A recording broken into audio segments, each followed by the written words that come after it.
Derek Walcott may be the only poet and playwright whose birthday helps to mark the birth of an independent nation. His nation, St. Lucia. But Mr. Walcott isn't the only St. Lucian Nobel laureate to do so.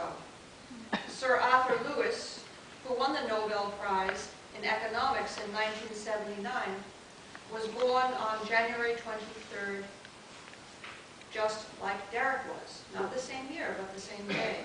Imagine that, 2 Nobel Prize winners from the same country, a country only 3 or 4 times larger than Washington, D.C., born on the same day. Since 1993, St. Lucia has observed January 23rd as Nobel Laureate Day to honor the 2 men and to begin the observance of St. Lucia's independence anniversary, the day of which comes in February sometime. I was asking Derek what day it was, he couldn't quite remember. This year, St. Lucia celebrated its 30th anniversary of independence. The 30 years since Sir Arthur received the Nobel Prize, and the continuing achievements of another native son, the Honorable Derek Walcott. Wouldn't we all have liked to be there for the day, and for Nobel Laureate Week, with its programs sponsored by the Ministries of Education and Culture, exhibitions, fairs, stage plays, and music? We couldn't be, and Mr. Walcott couldn't be here for our opening Winter with the Writers event, but he is here in Tiki Hall tonight, despite the freezing temperatures. He's had to borrow my husband's jacket for these last days, imagining that it would be warm in Central Florida. Derek Walcott was born in 1930 in St. Lucia, Windward Islands, the West Indies.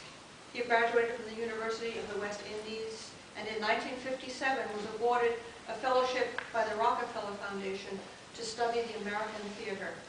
He is the founder of the Trinidad Theatre Workshop, and his plays have been produced by the New York Shakespeare Festival, the Mark Taper Forum in Los Angeles, and the Negro Ensemble Company. In 1969, he received the Eugene O'Neill Foundation, Wesleyan University Fellowship for Playwrights. He has published 5 books of plays with Farrar, Straus, and Giroux.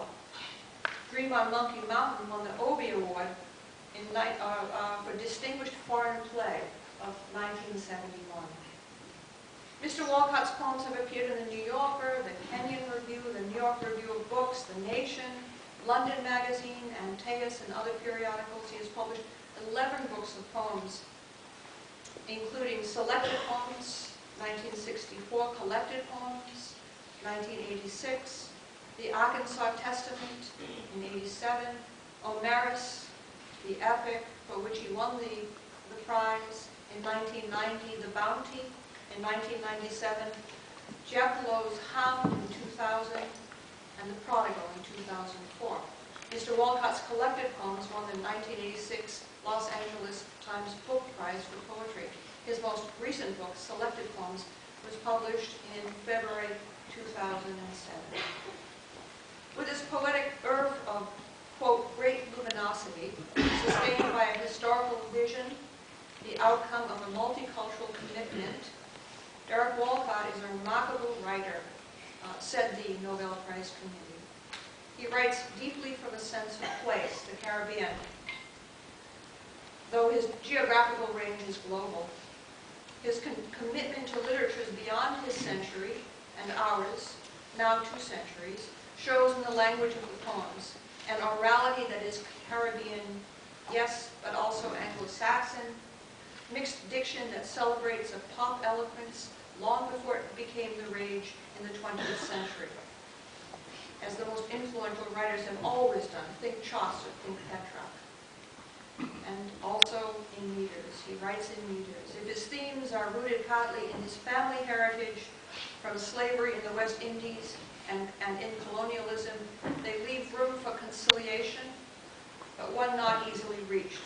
Beauty, it seems, wants more beauty than one, a little bit of pain, and the poems and plays show it. Rollins College is delighted, beside itself, and proud to present Derek Walcott.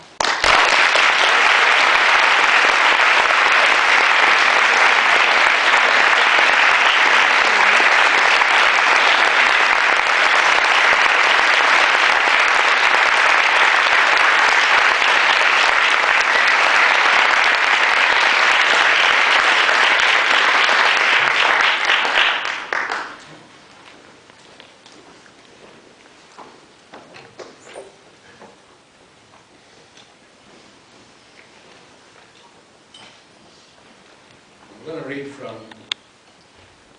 a long poem called Omeros. In this section, a fisherman called Achille makes a mental journey back to Africa while he's out at sea. He suffers from sunstroke, and it's an imaginary journey, but it's a necessary journey for everyone who has crossed the meridian, whether it's a European immigrant or an African. He goes back to his native country and meets his ancestors.